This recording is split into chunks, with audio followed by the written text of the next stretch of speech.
Putain mais mec, ça fait 15 000 fois que je te le dis, aujourd'hui on est mercredi, c'est YouTube, c'est pas le jour de ta vidéo TikTok.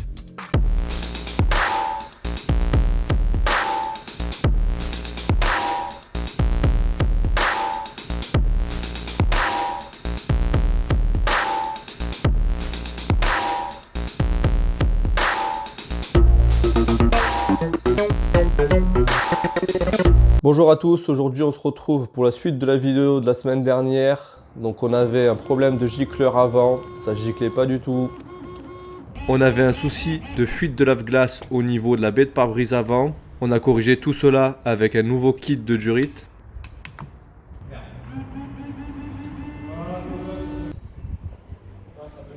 Et bien sûr, on s'est rendu compte qu'il y avait également un problème à l'arrière. Donc aujourd'hui, on va s'occuper de remettre en place le fonctionnement au niveau des lave-glaces arrière. On se retrouve en bas. Avant toute chose, je vais remettre du liquide de lave-glace dans mon bocal.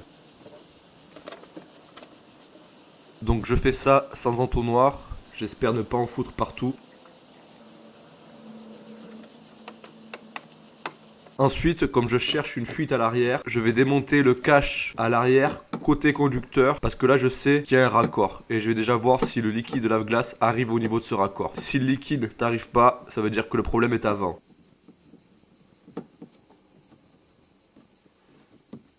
Donc là vous avez deux vis à enlever, c'est du cruciforme juste en dessous de la lumière.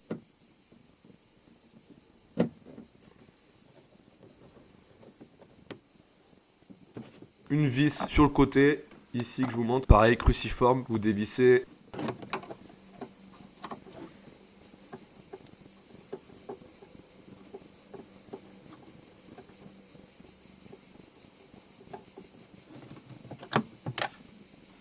Je retire le cache en tirant dessus, attention il faut déconnecter la connexion électrique de la lumière bien sûr.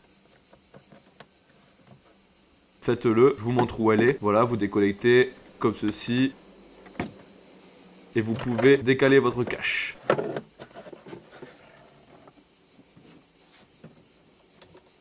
Et vous trouvez le raccord ici, raccord de liquide de lave-glace. Vous pouvez le débrancher. Je vous fabrique une petite bouteille avec un petit trou au milieu. Je la fous dans le raccord.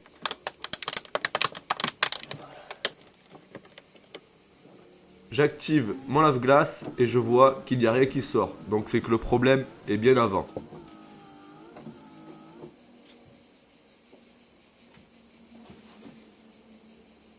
Je lève ma bouteille. Je remets mon raccord et je vais débugger du coup tout le long côté conducteur là. Je vais démonter tout ça pour voir s'il y a une fuite. J'enlève le petit cache en plastique en dévissant.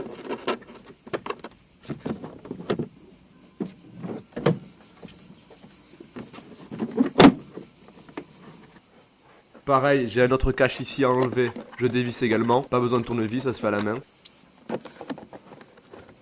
Et je peux retirer le cache au niveau du siège arrière. Voilà, je vous montre à quoi ça ressemble, il y a tous les fils électriques qui passent et les conduites de lave-glace. J'enlève le cache au niveau de la porte arrière côté conducteur. J'ai également enlevé le cache de la ceinture conducteur. Donc là je vous montre où il est, c'est celui qui est sur le siège, je l'ai enlevé, j'ai pas filmé. Je passe à l'avant porte conducteur et j'enlève le cache également. Donc j'ai besoin de dévisser, c'est du Torx et après j'ai juste à déclipser et à tirer dessus.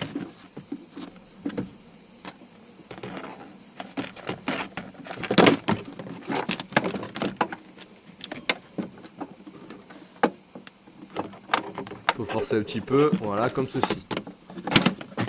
Et là, je peux sortir tout le cache dans son intégralité.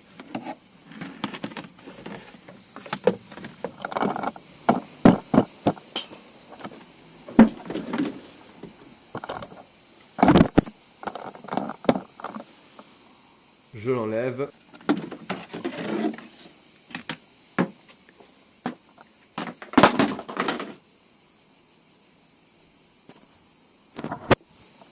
Donc je contrôle au niveau des durites tout le long du trajet. À première vue, je vois rien d'anormal.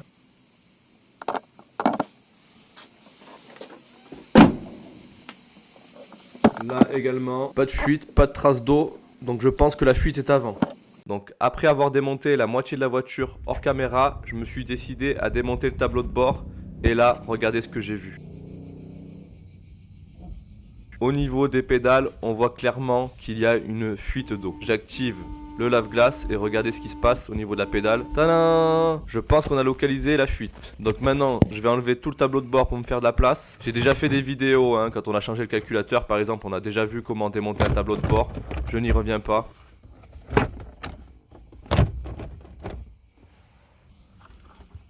Il ne faut pas oublier d'enlever les commandes de feu, c'est tout. Sinon vous arrachez tout. Voilà, ces connectiques là. Voilà, une fois le tableau de bord démonté, on a accès à la durite. Et on voit clairement qu'il y a une fuite à ce niveau-là. Donc là, c'est un connecteur qui s'est débranché en fait, tout simplement. Donc en gros, je me refais un connecteur à ce niveau-là avec mon kit que j'ai acheté sur eBay, vous vous souvenez? Je vois qu'il y a déjà eu une réparation, il y avait un bout de scotch. Donc là, pour vous montrer en caméra, c'est pas facile, c'est très difficile d'accès. Donc je répare et je vous reprends après. Une fois que c'est réparé, je me repositionne au niveau de l'aile à l'arrière côté conducteur. Je refais mon test de la bouteille. Et là, par magie, j'ai du liquide. Donc ça veut dire qu'on a du liquide qui arrive jusqu'à ce niveau de la voiture.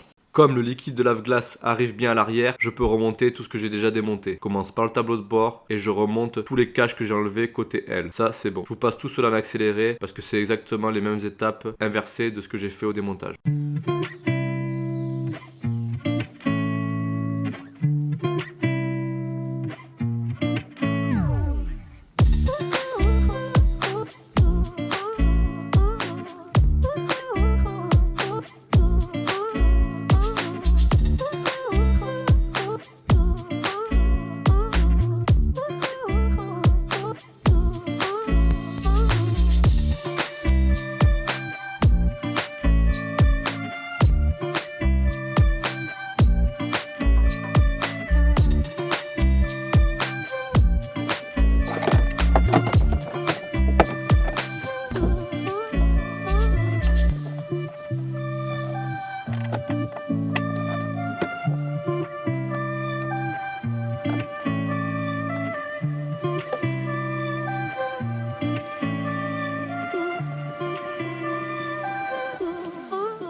Donc du coup, je reteste de mettre un coup de lave-glace arrière et malheureusement ça ne fonctionne toujours pas. Et je constate qu'il y a de l'eau qui s'écoule au niveau du haillon maintenant. On n'est pas sorti de l'auberge.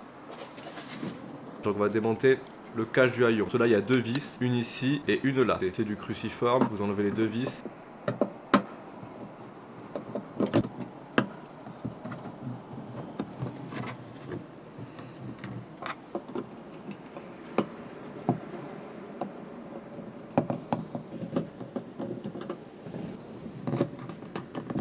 Et maintenant il faut tirer, c'est clipsé, il faut y aller fort.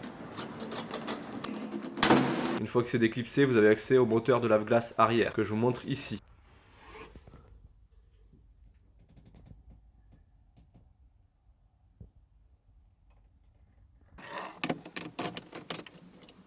Donc là je remets un coup pour voir où ça fuit exactement. Ah, bah ça fuit directement au niveau du moteur arrière. Ça fuit au niveau de ce raccord là, mais il est bon, ça doit être le moteur en cause. Donc je vais devoir le démonter.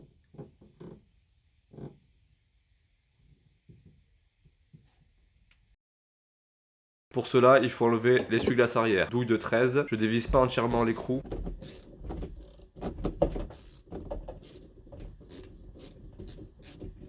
Alors pied de biche, mais le faites pas, vous avez une chance sur deux de casser vos pare-brise arrière si vous n'avez pas le coup de main. Comme d'hab, utilisez l'extracteur.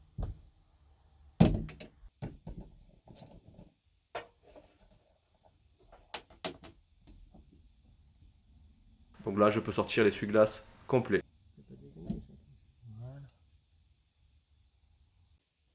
Déconnecter la durée de lave-glace. Il y a une prise électrique pour alimenter le moteur, vous la déconnectez aussi. Et il y a 3 vis de 13 à enlever qui fixent le moteur au haillon. Donc vous les dévissez.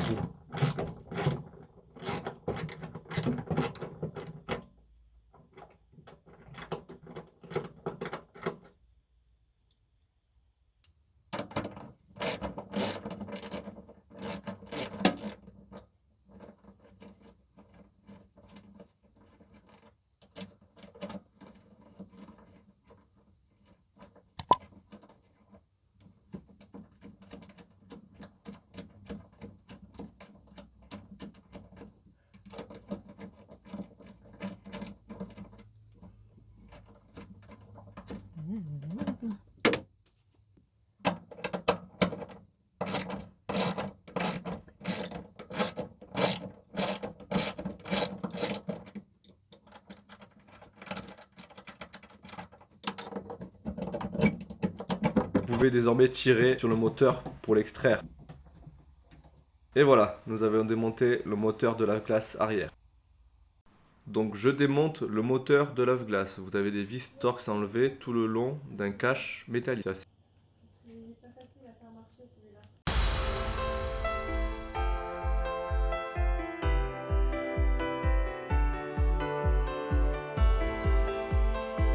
Une fois que c'est fait, vous pouvez tirer sur ce petit cache long. Voilà à quoi ressemble l'intérieur d'un moteur de lave-glace arrière. Vous voyez, il y a une petite conduite en métal là, ici, qui est très rouillée et ça sert à amener le liquide de lave-glace à votre buse d'essuie-glace arrière. Mais là, elle est complètement morte, elle est complètement rouillée et très cassante en fait. Donc je pense que le problème vient de là en particulier. Donc je vais essayer quand même de le réparer, de mettre un petit peu de vinaigre, de déboucher avec une aiguille. Sans succès, ça ne marche toujours pas. Donc au prix de la pièce, je vais en commander une sur eBay, ça coûte une quarantaine d'euros, le moteur de lave-glace complet. Donc je vais pas me faire chier, j'ai pas le temps d'investiguer plus, donc je change la pièce. Il faut savoir renoncer quand on n'y arrive pas. Donc je remets quand même le cache de ce moteur là et il va rejoindre le cimetière des pièces que je vais mettre dans mon garage, que je pense réutiliser et que je ne réutiliserai finalement jamais. J'ai reçu le nouveau moteur de lave-glace arrière, je l'installe, donc je le remets à sa place.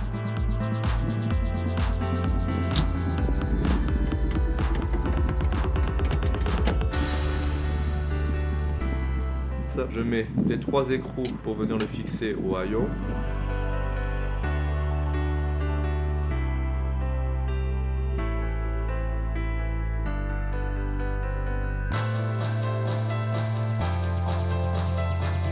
Une fois que c'est fait, je rebranche la connectique électrique et le tuyau de lave-glace.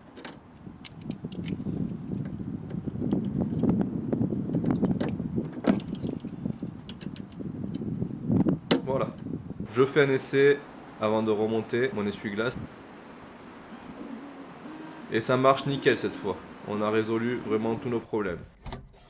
Donc je remets le cache du haillon arrière. Alors là c'est assez chiant à remettre. Il faut comme quand vous l'avez démonté, il faut reclipser.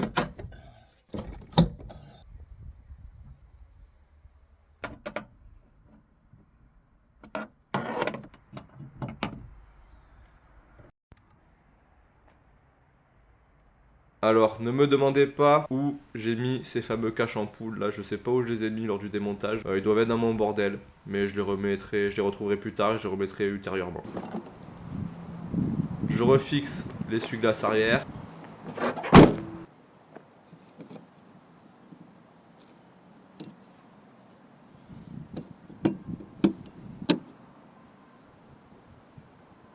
Je remets l'écrou de 13 que je viens serrer avec mon cliquet Manusson.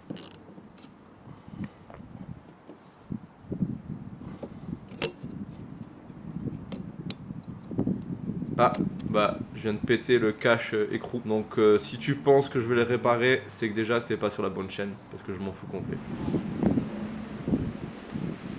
Je vérifie, ça marche nickel, essuie-glace, lave-glace, tout est bon. On a terminé. Cette vidéo touche à sa fin, j'espère vraiment qu'elle vous sera utile si vous rencontrez des problèmes similaires.